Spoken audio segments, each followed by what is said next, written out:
Listen carefully, because in West Africa right now, silence is louder than war. Silence coming from capitals that usually speak fast. Silence from institutions that usually love to lecture us on democracy. The silence from global powers that once dictated every single move south of the Sahara. And let me tell you, on this channel, we know that when silence appears at moments like this, it is never ever accidental. Over the past few days, a pattern has been emerging across the region. It isn't random nor isolated, neither a coincidence. Something is being tested, something is being pushed, and something incredibly powerful is being resisted. This isn't just another political story you can scroll past. This is about pressure. This is about punishment. This is about what happens to an African leader when they dare to step outside a system that has owned them for decades. Welcome to Power and Pulse, to our growing families of subscribers. Thank you for being the heartbeat of this channel. Your support is why we can tell these stories. If you're new here, hit that subscribe button and join the front lines of African truth. And to everyone watching, please don't forget to like and share this video. It's the only way we can trigger the algorithm so that this video can get to so many people as possible. So, tonight, we investigate what many across the African continent are calling a silent campaign against the Alliance of Sahel States, the AES, and its allies. Specifically, we are looking at the developing story in Togo, a country now standing at a dangerous, potentially lethal crossroads. This is a documentary about power, loyalty, betrayal, and consequences. And it begins right now. West Africa is not at ease. From Bamako to Ouagadougou, from Niamey to Lomé, the conversations have changed. Security postures have shifted. Intelligence services are operating at levels we haven't seen in years. Why? Because the AES, that is Mali, Burkina Faso, and Niger, have disrupted the old world order. For decades, political alignment in West Africa followed a very familiar, very tight script. Align with France, depend on France, protect French interests, and repeat French narratives. But that script is being torn to shreds and thrown into the fire. Mali walked away, Burkina Faso followed, Niger joined, and suddenly a new axis emerged, one built on security autonomy, regional solidarity, and alternative partnership, including Russia. This shift did not go unnoticed, and it certainly did not go unchallenged. Now let's talk about Togo. Togo has never been a loud country in geopolitical debates. So for a long time, it was known for quiet diplomacy, careful positioning, and very long-standing relationship with Paris. But a few weeks ago, something shifted.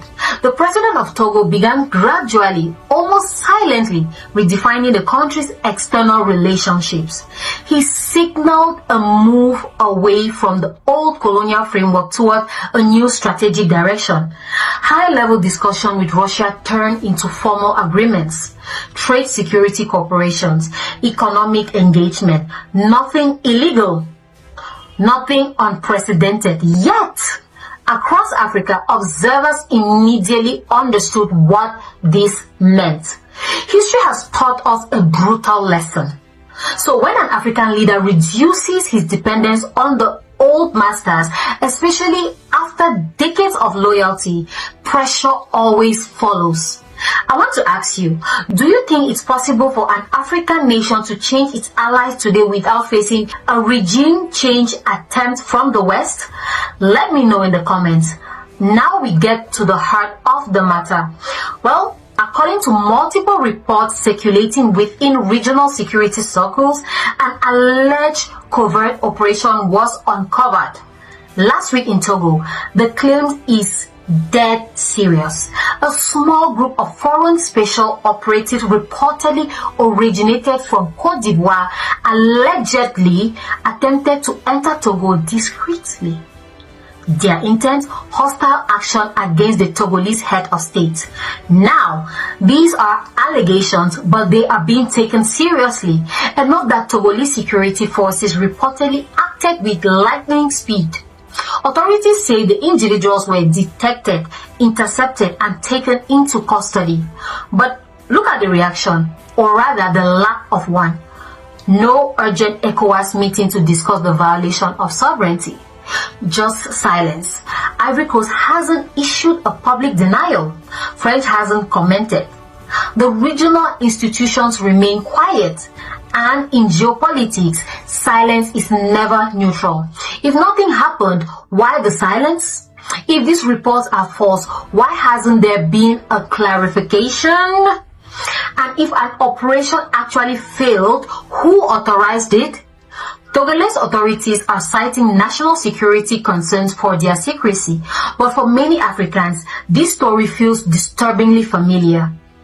A leader shifts away from the old order. Pressure builds.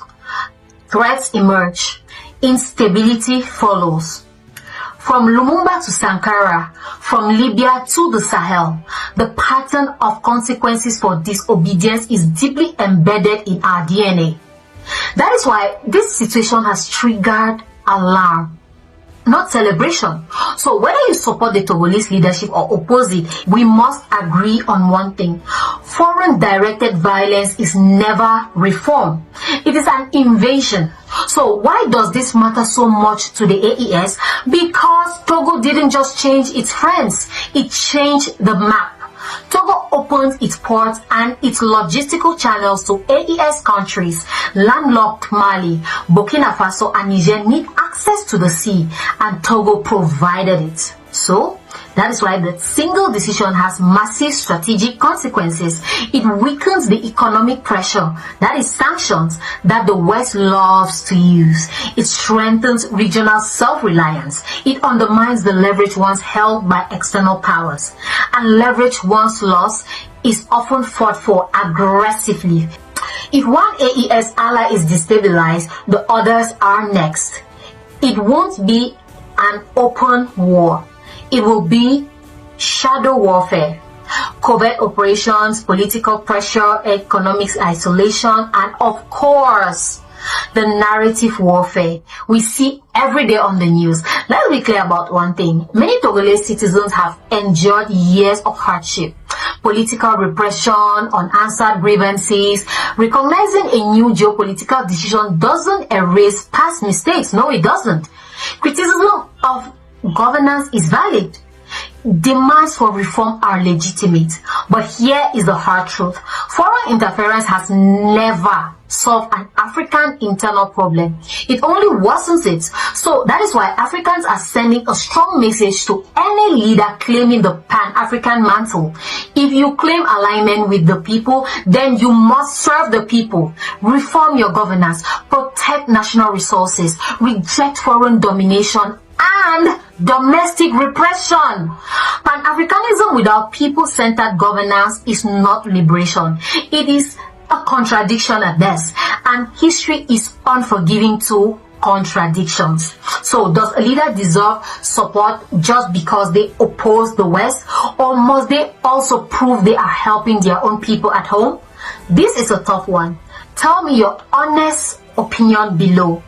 Many Africans now openly question ECOWAS and the African Union. It's not because we think unity is bad.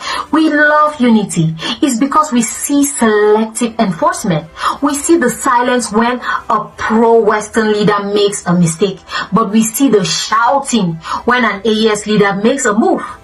When institutions protect the power instead of the people, trust collapses. And that collapsed trust is exactly what created the space for the AEL to exist in the first place. No one knows what the next move is, but several realities are as clear as day. The AES is under immense pressure. Its allies are being tested. Supremacy itself is being challenged on the battlefield and in the boardrooms. Africa is watching. The coming weeks will determine whether diplomacy prevails or whether this silent conflict deepens into something much more dangerous. So, West Africa is not burning by accident. It is being tested. Tested to see who obeys. Tested to see who resists. Tested to see who stands alone and who stands together. The AES has chosen the path of resistance. Togo has stepped closer to that path. And as we've seen, the pressure has followed. But history is very clear on one point. No empire lasts forever. No narrative remains unchallenged. And no people stay silent forever. The future of West Africa will not be decided in Paris. Oh no. It will not be decided in Washington. It will not be decided in any foreign capital. It will be decided right here by Africans who are awake, alert, and absolutely unafraid. Stay watchful, stay informed, because this story is far from over. If you believe that Africa's destiny should be in African hands, then make your voice heard. Like this video to help us break the shadow ban on African news. Share this with one person who needs to see the bigger picture. And if you haven't subscribed to Power and Pulse, hit that notification bell, please do so, because the pulse of the revolution is beating. Don't miss the next beat. I'm your host Marie, and this is Power and Pulse. We'll see you in the next one.